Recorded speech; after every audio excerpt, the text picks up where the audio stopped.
Good morning everyone. Shri Nandishwar विद्यालय द्वारा संचालित ऑनलाइन शिक्षण में आपका स्वागत है। अपन देख रहे हैं अपना 21वां अध्याय जो कि है अंतर्राष्ट्रीय व्यापार संस्थान यानी कि इंटरनेशनल ट्रेड इंस्टीट्यूट। अब क्या हुआ था, जब द्वितीय विश्व युद्ध की समाप्ति हुई थी तो अपन जानते हैं कि युद्ध में बहुत सारी ऐसी चीज़ें होती हैं कि बहुत सारे देशों को जान माल की हानि हो जाती है, बहुत सारे लोगों का संपत्ति की हानि हो जाती है, बहुत सारे लोगों की जान भी चली जाती है। तो उसके कारण क्या हुआ था, मौद्रिक जो सहयोग था वो देशों को उसकी आवश्यकता थी। इस हेतु क्या हुआ था, अंतर्राष्ट्रीय व्यापार संस्थान की स्थापना की गई थी। अब इसके लिए क्या हुआ था, सन 1944 में अमेरिका के ब्रेटन वुड्स नामक स्थान पर दो अंतर्राष्ट्रीय संस्थाओं की स्थापना की गई थी, जिसके अंतर्गत अंतर्राष्ट्रीय विश्व बैंक का निर्माण किया गया था। अब इन बैंकों का काम क्या होता था, बहुत सारी संस्थाएं जिनको पैसों की आवश्यकता होती थी, मुद्रा की आवश्यकता होती थी, वह इनके सदस्य बनकर इनसे आर्थिक सहायता प्राप्त कर सकते थे।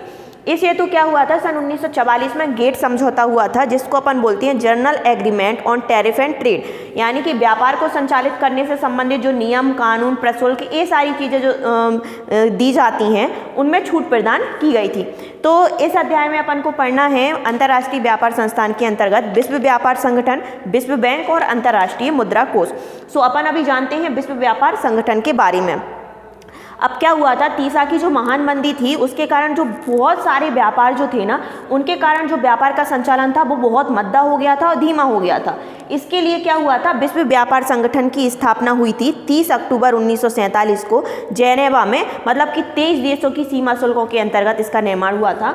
इसके अंतर्गत हुआ था गेट समझौता, जो कि अभी आपको बताया था, journal agreement on tariff and trade, यानी कि व्यापार को संचालित करने से संबंधित जो नियम कायदे कानून प्रशुल्क सीमा इन सारी चीज़ों का डिसाइड इसमें किया गया था।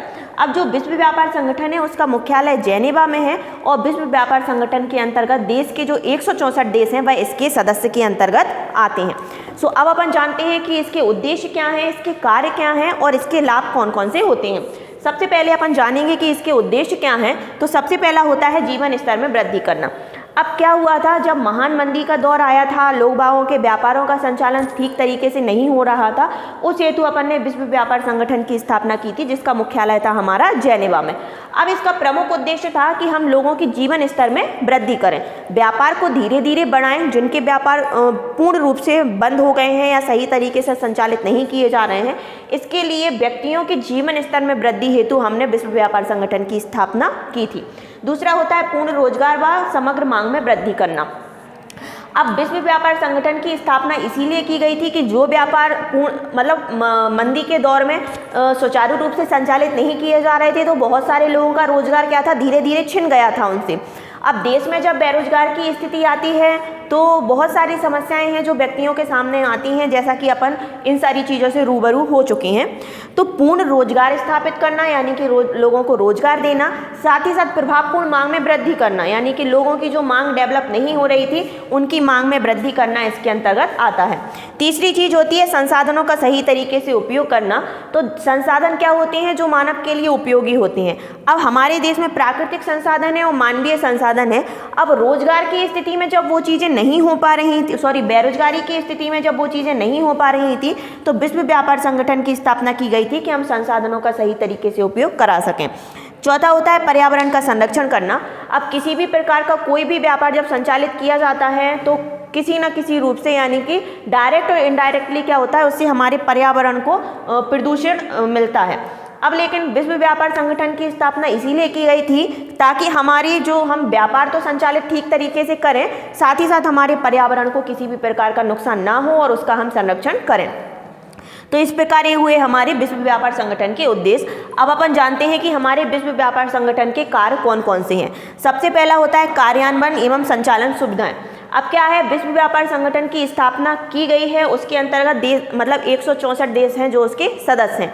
अब इन सभी के को कौन कौन सी क्रियाएं करनी है, उसका संचालन किस प्रकार करना है, इसका प्रमुख कार्य होता है हमारे विश्व व्यापार संगठन का। दूसरा होता है संसाधनों का सही उपयोग। तो ये अभी अपन ने जाना है कि हमारे देश में जो प्राकृतिक संसाधन है, मानवीय संसाधन है, उनका सुचारू और सही तरीके से उपयोग कराना विश्व व्यापार संगठन का महत्वपूर्ण कार्य बनता है।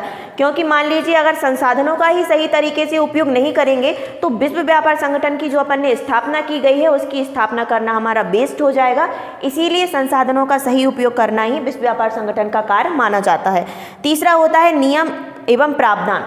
अब क्या होता है, इसके अंतर्गत जो गेट समझौता किया गया था और विश्व व्यापार संगठन की जो स्थापना की गई थी उसके अंतर्गत बहुत सारे नियम, कायदे, कानून व्यापार को संचालित करने के लिए, आर्थिक रूप से सहायता प्रदान करने के लिए बनाए जाते हैं। तो उनका नियम का प्रावधान करना भी इनका कार्य माना जाता है। चौथी चीज़ होती है विवादों का निपटान करना। अब मान लीजिए इसमें 164 देश हैं, कभी किसी का कोई मत रहता है, किसी का कोई मत रहता है, तो उस स्थिति में क्या होता है, व्यापार को संचालन करने से संबंधित विवाद की स्थिति उत्पन्न हो सकती है। तो उन विवादों को निपटान करना भी विश्व व्यापार संगठन का कार्य माना जाता है।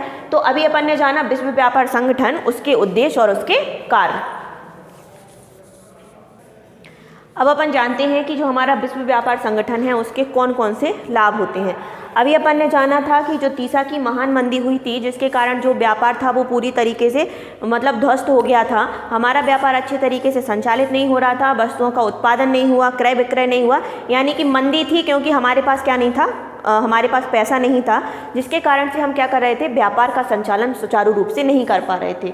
अब विश्व व्यापार संगठन की स्थापना के बाद कौन कौन से लाभ हुए, तो सबसे पहला है अंतर्राष्ट्रीय शांति एवं व्यापार में वृद्धि हुई।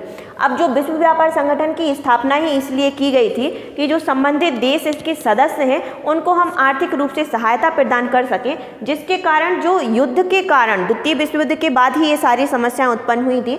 तो जो अंतर्राष्ट्रीय शांति नहीं थी, यानी कि विभिन्न देशों में व्यापार को लेकर जो तनाव हो रहा था, क्योंकि हमारी जो अर्थव्यवस्था थी वो पूरी तरीके से ध्वस्त होती जा रही थी, इसीलिए अंतर्राष्ट्रीय शांति और साथ ही साथ जो हमारा व्यापार पूरी तरीके से बंद हो चुका था उसमें वृद्धि करना। दूसरी चीज़ होती है जीवन स्तर में वृद्धि करना। अब जब व्यापार ही संचालित नहीं हो रहे थे तो लोगों का जो जीवन स्तर था वो धीरे धीरे कम होता जा रहा था। तो व्यापार का संचालन करने के बाद उनको वस्तुएं प्रोवाइड की गई, जिसके कारण क्या हुआ, लोगों का जो जीवन स्तर हुआ वो धीरे धीरे बढ़ गया।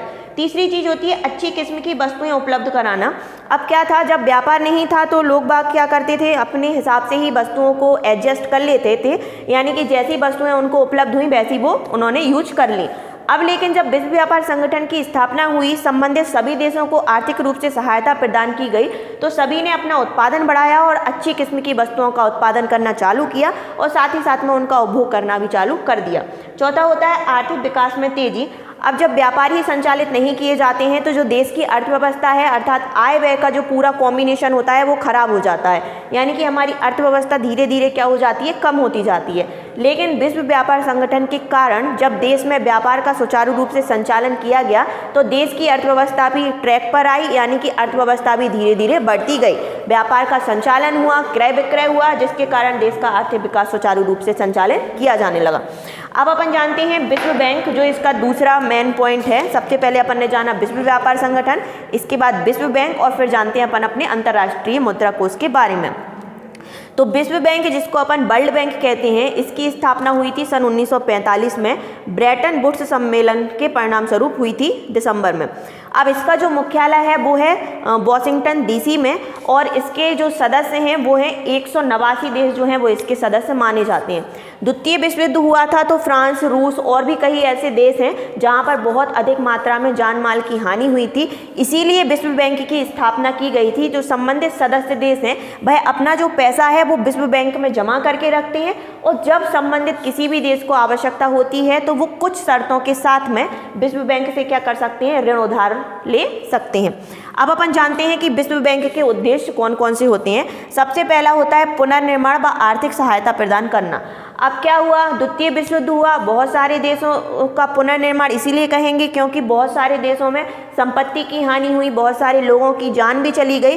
तो यानी कि युद्ध में जो विध्वंस हुआ था उनका पुनर्निर्माण करना और संबंधित देशों को अपना व्यापार संचालित करने के लिए आर्थिक सहायता प्रदान करना। दूसरी चीज होती है अंतर्राष्ट्रीय व्यापार को प्रोत्साहित करना। अब क्या हुआ था, जब लोगों के पास पैसा नहीं होता है तो वह अपने व्यापार का संचालन कर ही नहीं सकते हैं, इसीलिए विश्व बैंक के कारण, यानी द्वितीय विश्व युद्ध में जब लोगों के देशों में बहुत हानि हुई थी तो उस समय जो व्यापार था वो पूरी तरीके से खराब हो चुका था। तो जब पैसा आएगा हम व्यापार संचालन करेंगे, आयात निर्यात करेंगे, उसके बाद में जो हमारा अंतर्राष्ट्रीय व्यापार है वो भी धीरे धीरे प्रोग्रेस होता चला गया। तीसरी चीज़ होती है युद्ध को शांति में परिवर्तन करना। अब इनका मेन उद्देश्य ये भी था कि अगर मान लीजिए द्वितीय विश्व युद्ध के बाद में बहुत सारे देशों को हानि हुई है, अब अगर ऐसे देशों को हम आर्थिक सहायता प्रदान नहीं करेंगे तो यानी कि उनके दिमाग में और भी चीज़ें आ सकती हैं, कुछ भी कर सकते हैं, क्योंकि उन्हें पैसों की ज़रूरत होती है। तो विश्व बैंक का उद्देश्य था कि जो हमारे युद्ध हो रहे हैं उनको हम शांति में परिवर्तन करें, यानी कि उनको आर्थिक सहायता प्रदान करें ताकि लोग अपने कार्य में अपना ज़्यादा से ज़्यादा ध्यान रखें और युद्ध को शांति में परिवर्तित कर दें।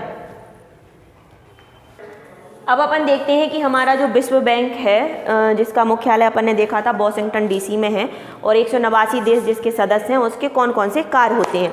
तो सबसे पहला होता है अपने कोष से ऋण देना, यानी कि विश्व बैंक के जितने भी सदस्य होते हैं उनको विश्व बैंक में क्या करना पड़ता है, रुपए अपना जमा करना पड़ता है, जिसमें 2% होता है उनका गोल्ड और 18% होता है जो भी देश है उसकी जो भी मुद्रा चलती है जहाँ भी उसका 18% उस बैंक को देना होता है। फिर अब जब भी संबंधित कोई भी देश है, मान लो कोई इंडिया है जिसको अमेरिकन मुद्रा में कोई ऋण लेना है, तो सबसे पहले उस विश्व बैंक क्या करेगा, अमेरिका से परमिशन लेगा कि इंडिया जो है वह आपकी मुद्रा लेना चाहता है, तो 18% में से वो इन चीज़ों को दे सकते हैं। तो अपने कोष से ऋण देना विश्व बैंक का काम माना जाता है। दूसरी चीज़ होती है उधार ली गई पूंजी में से ऋण देना।